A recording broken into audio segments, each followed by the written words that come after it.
All right. Meanwhile, IDF forces fighting back, and we'll stay with the live pictures, fighting back as Hamas terrorists murder more than 1,200, including 14 Americans. Number expected to grow while holding more hostages. We don't know exactly who.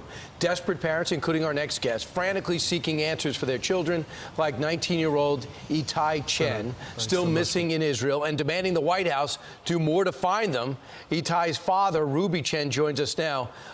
Ruby, I saw the press conference yesterday. I saw the big pictures. It seems like you guys knew more that was going on the ground than our own government. Have you been contacted since that press conference?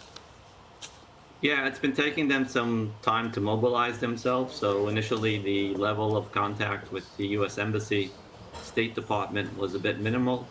But the last 24 hours, we've seen a change, a good change. We are all glad of President Biden's commitment. We are very supportive of the fact that he put at his first priority finding and freeing the U.S. citizens that are being held hostage or missing.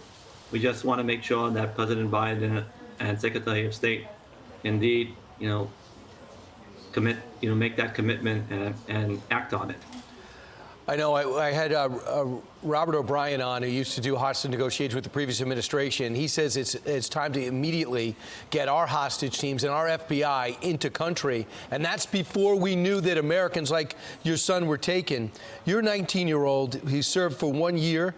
Was he on duty when all this took place? Yeah, he was staying at the base, which was next to the border of Gaza. Last we heard from him was at Saturday morning, updating us that he is under missile attack. He was active in the field, but contact was lost, and we received a official notification from the IDF that our son is defined as missing in action. What does that mean? It means that since then, nobody has been able to physically identify him in the field, that he is not in one of the hospitals, and he is also not one of the deceased. So wow. Basically, they're saying we don't know where he is at the moment. Ruby, when was the last time anyone saw your son, had eyes on him? That was Saturday morning, 6:30 a.m., before the missile started. So we know one of their evil goals was to have hostages and do an exchange. So that's something that we could be hearing about shortly. Have you talked to other families at that press conference and others that maybe could help you piece together where they might be? So, we're not professionals, we're not experts. The United States has the CIA, FBI, other organizations that are much more specialized than us in this matter.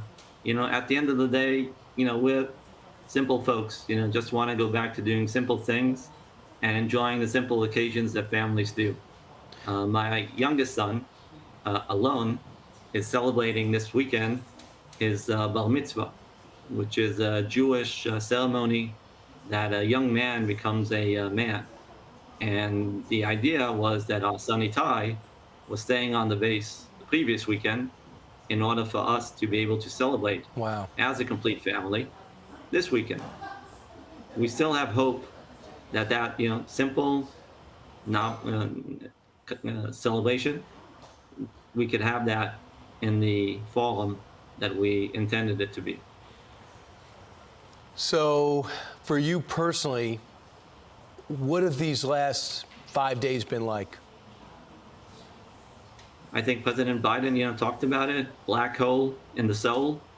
I think that's pretty accurate. There are so many emotions going on, but now there's no time to think about emotions. Now it's the time to act. I think the number one message that we are trying to convey, that time is critical. Each hour, each minute that passes is not in our favor. The issue with the United States is that our missing people that are U.S. citizens are also Israeli citizens. So in these cases, typically the U.S. would take a back seat to what Israel would be doing because they are also Israeli citizens. We are pleading to President Biden's administration, Secretary of State, to think of the 20 missing Americans in the field, to think of them first as U.S. citizens and get the support that they should get as U.S. citizens that are missing due to an act of war and are now being held hostage where no one knows what is their status, Right. what is the health of each hostage prisoner, and having some sort of Red Cross or UN representative go and visit them. That is according to the international law. That is the minimum that the U.S. should demand from Hamas, which I don't even know how to call that organization, that takes Holocaust survivors and young children and does things that I would not like to repeat on the air. Yeah, they're subhuman. And we just hope that you have two of the best countries in the world about getting hostages back. And that's why I feel optimistic about your son. Itay Chen, thanks so much. We'll continue to stay on this story with you and have you on to keep the pressure on to get yourself some answers. Best to you and your family. If I can make just a small counter argument, if possible. What is going to happen now in Gaza is that you're going to see dozens, if not hundreds, of individuals that are Palestinian that also hold a U.S. citizenship.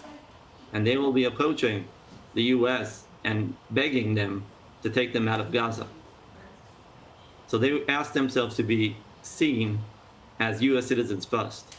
I think the minimum, should happen with us, where if our U.S. citizens that are Israeli now in Gaza should be treated first as U.S. citizens, where the U.S. should take priority in taking care of them. No kidding. Absolutely. Ruby, thanks so much. Appreciate it. We'll stay on top of it. Thanks All for right. having me.